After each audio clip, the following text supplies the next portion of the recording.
Bonjour à tous et bienvenue dans cette nouvelle vidéo. Aujourd'hui, j'aimerais partager avec vous 5 astuces pour pouvoir gérer les crises de douleurs chroniques. L'astuce numéro 1, le repérage des douleurs. Moi, j'appelle ça le radar à douleurs chroniques. Donc en fait, on a tellement mal au quotidien qu'au bout d'un moment, on a mal partout, de la tête aux pieds, c'est fort partout, le cerveau est submergé par ces douleurs et on ne sait plus exactement où on a mal. Ce qui m'aide à gérer la crise quand j'en suis à ce moment-là, c'est de recibler en fait le nœud essentiel de ma douleur chronique, la zone la plus douloureuse, et d'aller y respirer dedans. Donc c'est le repérage. Donc en fait je pars de la tête et je descends dans chaque partie de mon corps. Donc je m'assois, je ferme les yeux et je mets le radar en place. Donc c'est vraiment comme s'il y avait un laser qui va me scanner étape par étape. Je fais ça dans mon cerveau, je me scanne étape par étape et j'essaie de savoir un petit peu où sont mes douleurs. Donc je commence par le front, ok, douleur à 5 sur 10, les yeux, je suis toujours à 5. Le nez, là j'ai pas de douleur, je redescends à 0.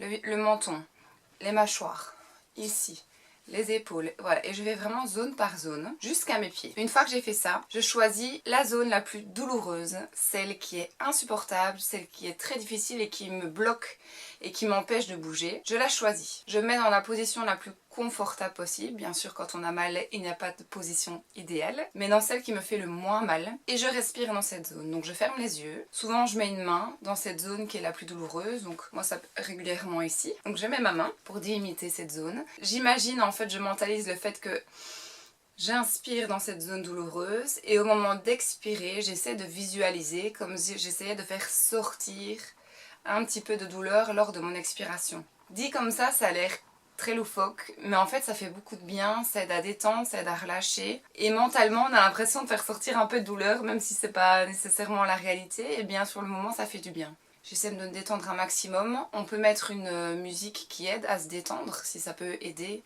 à se concentrer, pourquoi pas. Et voilà, venir faire 5 grandes respirations profondes.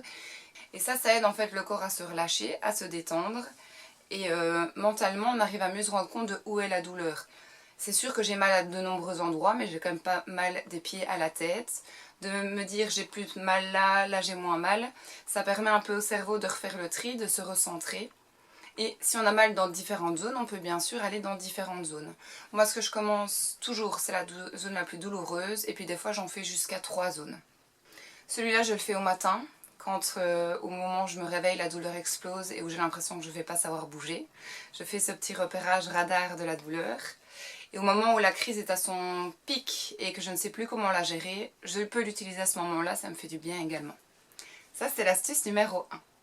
Astuce numéro 2, le radar à décontraction. Ça, c'est un exercice, je pense que c'est celui qui m'aide le plus en ce moment, lors de mes crises. Et celui-là, je le fais aussi hors crise, quand je commence à sentir que la douleur me crispe, me tend. Quand il y a une situation stressante, d'office, ça peut entraîner une crispation et donc des douleurs chroniques ou de douleurs tout court. Au moment de m'endormir, ça c'est un exercice que j'utilise tous les soirs avant de m'endormir. Ça m'aide à tout relâcher et à être le plus détendu possible afin de trouver mon sommeil dans la meilleure position, la position la plus détendue. À quoi ça sert? Alors, c'est le système de radar, comme le radar de repérage des douleurs, sauf que le but n'est pas d'aller respirer dans la zone douloureuse, mais le but est de se relâcher, de se rendre compte, là je suis dans ma douleur, ça fait des heures et des heures que je suis dans ma douleur. Et bien en ayant mal, fatalement, c'est biologique, on a mal, on se crispe, on se tend. C'est naturel, c'est pas volontaire, mais malheureusement cette crispation va entraîner un cercle vicieux et va entretenir cette douleur. Donc c'est intéressant de temps en temps de juste prendre conscience de sa crispation et de venir la relâcher. Donc moi cet exercice, il fonctionne le mieux pour moi quand je suis allongée. Et je pars à nouveau de la tête jusqu'aux pieds. Pendant la nuit, je me réveille de nombreuses fois, comme j'en parlais dans ma vidéo ou dans mes vidéos précédentes. Et donc à chaque fois que je me retourne parce que j'ai mal et que je dois changer de position, avant de rechercher le sommeil, je refais ce radar à décontraction. Donc qu'est-ce que c'est? Je m'allonge, je ferme les yeux, je mets dans une position qui me semble être confortable et je commence. Je me rends compte, ok, est-ce que cette zone est crispée? Oui, j'ai mal, donc j'ai les sourcils froncés jusqu'au nez et je suis tendue, donc j'essaye de relâcher. J'essaye de relâcher uniquement comme ça et des fois je peux éventuellement venir faire des petits massages ou venir vérifier, ok, est-ce que je suis crispée, décrispée. Des fois je viens palper pour vérifier. Mes yeux, est-ce qu'ils sont bien relâchés? Ici. Je me rends très régulièrement compte que ma mâchoire ici est serrée de chez serrée avec la douleur. Donc qu'est-ce que je fais? Je ferme la bouche et j'essaie de relâcher mes dents. Que mes dents ne soient plus en contact, celle du haut avec celle du bas. Et j'essaie de relâcher ma mâchoire. Donc je garde la bouche fermée. mais je relâche la mâchoire au niveau des dents. Je peux faire des fois 1 ou 2 grands bâillements pour essayer de relâcher. Je descends dans la zone. Ici, c'est toujours noué chez moi. Je suis toujours crispée. Donc je prends une respiration et je relâche. Des fois, je fais quelques mouvements d'épaule. Des fois, je fais quelques étirements. Et voilà, et j'essaye de relâcher. Des fois, je me rends compte que mes poings sont serrés. On relâche aussi, ça peut venir faire des nœuds et ça remonte. Des fois je me rends compte que j'ai croisé les pieds par exemple parce que j'avais mal et je les serre. Et donc j'essaie de relâcher. Donc voilà, je fais vraiment de haut en bas et on vient essayer de relâcher chaque muscle. Et si on n'y arrive pas, eh bien on vient juste le bouger un petit peu pour essayer de le détendre. Ma main est très crispée, je vois pas comment la relâcher. Et ben je l'étire un petit peu, je fais des mouvements et j'essaie de la poser au repos et pas en point fermé où là je vais créer une contraction. Voilà, ça c'était pour l'astuce numéro 2. Astuce numéro 3, en temps de crise il faut ralentir le rythme et donner du temps à son corps pour ensuite gagner du temps. C'est quelque chose que j'ai eu beaucoup de mal à mettre en place parce que pour moi, être en crise, c'était une perte de temps. J'avais des choses à faire, j'avais pas envie d'être en crise et donc je voulais quand même être active pendant ma crise pour ne pas perdre trop de temps sur mon planning. Grosse erreur! Donc maintenant j'ai compris, en tout cas pour moi, quand mon corps commence à faire des crises de douleur qui ne sont plus gérables avec mes petites astuces du quotidien, eh bien je me rends compte que ok, là il est temps de ralentir le rythme, il est temps de donner du temps à mon corps pour qu'il puisse se ressourcer plus rapidement, reprendre des forces plus rapidement, se détendre, se relâcher plus rapidement, s'il y a une inflammation, qu'elle s'apaise plus rapidement. Et le fait peut-être d'être 2 jours à l'arrêt complet, ça va me permettre de pouvoir me remettre en route à partir du 3e jour. Au lieu de me dire non, j'ai pas le temps, je prends pas le temps parce que c'est impossible pour moi, parce que j'ai trop de choses à faire, donc j'en continue à forcer, et bien la crise elle va peut-être doubler de temps, elle va peut-être s'intensifier, et donc en fait c'est pas du tout productif et c'est pas du tout intéressant. Donc quand une crise commence, moi c'est vraiment signal d'alerte, ok, je ralentis. Donc je prends mon agenda, je regarde ce qui est obligatoire et impératif. Donc par exemple si j'avais mes rendez-vous kiné, eh bien j'en parle à ma kiné, je dis ok voilà là je suis en crise donc aujourd'hui je viens m'en adapte la séance. Si j'avais un rendez-vous psy qui est en distanciel et que je suis en crise eh bien je passe un coup de fil, j'envoie un message et je demande si une visio n'est pas éventuellement possible pour pouvoir bénéficier du bienfait de la visio sans avoir les douleurs supplémentaires liées au trajet. Et si j'avais des objectifs non urgents qui peuvent être tout à fait reportés, comme là c'est la saison, donc comme par exemple rempoter des salades, comme par exemple nettoyer les meubles de jardin, ce que j'aurais fractionné, une chaise, une pause, une chaise, une pause. Là c'est pas urgent, hop, je suis passée en crise, je décale. Si je veux changer le drap de mon lit, je prends beaucoup de temps parce que c'est étape par étape avec pause, je reporte. Voilà, donc je fais vraiment, je priorise mes objectifs, donc je garde quand même des petits objectifs. Mais ils sont différents. L'objectif, ça va pouvoir être, ok, là je suis en crise, mon objectif du jour, c'est me soigner et me laver. Ça peut juste être ça. Mais si en crise, vous arrivez à vous soigner correctement et à juste vous doucher et vous sentir bien, et bien ça, c'est une victoire. Donc voilà, il faut changer ses objectifs, prioriser, mais surtout